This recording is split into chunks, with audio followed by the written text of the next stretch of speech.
Hello বন্ধুরা, আজকে একটু নতুন রকম ভিডিওটা করছি।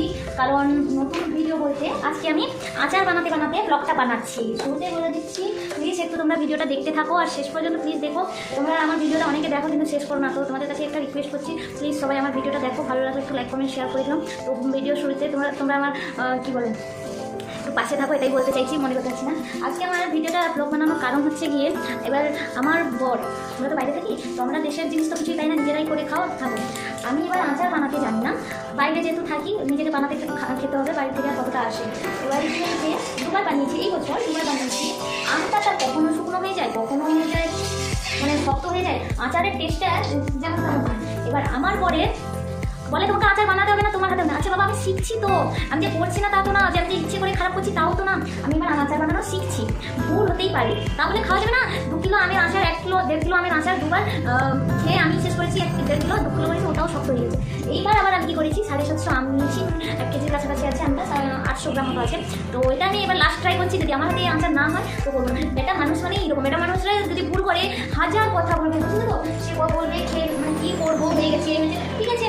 আমাদের মানুষরা বলে ঠিক আছে, এই যে পাঁচফোড়ন দিচ্ছি, এলাচ দিচ্ছি, তেজপাতা, শুকনো লঙ্কা দিয়ে আমটাকে ভেজে নিয়ে তারপরে চিনি দিব। তোমরা অবশ্যই জানো আচার কেমন বানাতে হয়। এবার আমি আমার মায়ের কাছ থেকে দেখেছি, যেটা দেখে শিখেছি কেমন আচার বানাতে হয়, ঠিক আছে। এবার আমি আমার মতো করে করছি, তাও যদি না পছন্দ হয়, প্রত্যেকবার যদি না খায়, তো আমি কী করবো বলো, যদি আমার হাতে না হয়।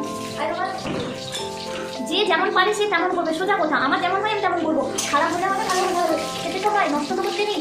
যেমনই রান্না করে আমি খেয়ে দিই। আর আমার ঘর মানে গড়াই গন্ড বলে দিচ্ছি।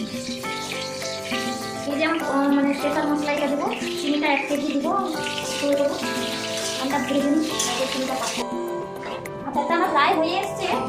তো এখানে আচার মাঝে মাঝে এই যে আচারটা কালা দিতে আসছো, কেমন হবে জানি না, দুবার তো খারাপ করেছি, প্রচুর ঝাল খেয়েছি, এইবারটা জানি না কী হবে। এই যে আমার সেই স্পেশাল মশলা আচারের মধ্যে দিয়ে দেবো,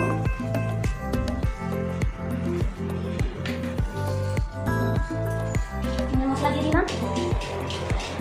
কেমন হবে জানি না, এবার যদি ঝাল খাই তাহলে রাম আর আচার কোনোদিন বানাবো না, এটাই আমার শেষ। এটা যদি না হয়, খেতে যদি ভালো হয় বা যদি না খেতে পারি, তো আর আমি আচার কোনোদিনই বানাবো না, এটাই আমার লাস্ট। কারণ দুবার খারাপ মানে খেতে টেস্ট হচ্ছে, কিন্তু আমটা একটু শক্ত হয়ে যাচ্ছে, কড়া হয়ে যাচ্ছে, কেন বুঝতে পারছি না। তো তোমরা যারা বানাও আমাকে একটু টিপস দিতেই পারো কমেন্ট করে, কারণ সেকেন্ডবার যেন আমি বানাতে পারি, আমার পর খেতে পারি। বানাচ্ছি যেন সবাই খাচ্ছি, ও খাচ্ছে না, আমটা একটু শক্ত মানে কী বলে দাঁতার মতো যেন চিবাতে হচ্ছে, ওই আম না বলছেই।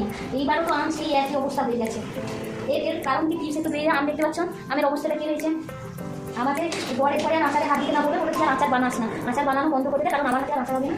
তো কমপ্লিট। তো আচারে কেউ চাইলে একটু টিপস দিবে তোমরা, কারণ আমি তো করেই হচ্ছে না। তো প্লিজ একটু তোমাদেরকে রিকোয়েস্ট করছি, তোমরা টিপস দাও। মার কাছ থেকে, দিদির কাছ থেকে অনেক টিপস নিয়েছি, তাও আচার মানে আমার দ্বারা আচার হবে না, এটাই লাস্ট আচার মনে হয়। তাই আজকে তোমাদের সাথে শেয়ার করলাম। এটা বাই বাই।